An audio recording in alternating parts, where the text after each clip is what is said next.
అందరికి praise lord.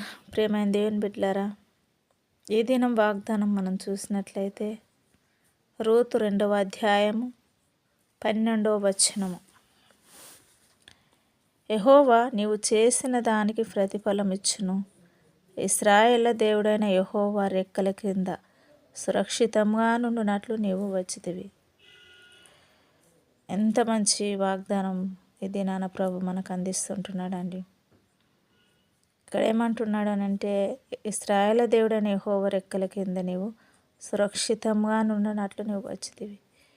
దేవుని దగ్గరికి వచ్చేవారు ఇది చేస్తాడో అది చేయడో అని ఎంతోమంది అనుమానంతో వస్తారు. కానీ ఇక్కడ ప్రభు ఏమంటున్నాడంటే, దేవుని రెక్కల కిందికట సురక్షితంగా ఉండడానికి నువ్వు వస్తున్నావు అంటున్నాడు. ఎంతమంది రాబోతున్నారో, ఎంతమంది ఒకవేళ నువ్వు అన్యులను నడిపించాలనుకుంటున్నావో వాళ్ళందరూ దేవుని రెక్కల కింద సురక్షితంగా ఉంటారు.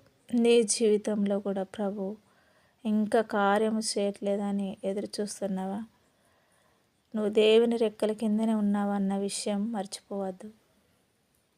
ఆ ఒక్క విషయం జ్ఞాపకం చేసుకున్నట్లయితే ప్రభు తప్పకుండా నీ జీవితంలో గొప్ప మేలు చేయని అంటున్నాడు. ఆయన నీకు మంచి బహుమానం ఇవ్వడానికి ఆయన సిద్ధంగా ఉన్నాడు. కాబట్టి నిరీక్షణ కలిగి దేవుని ఎదుట ధైర్యంతో ముందుకు కొనసాగండి. ప్రభు తప్పకుండా మేలు చేస్తాడు.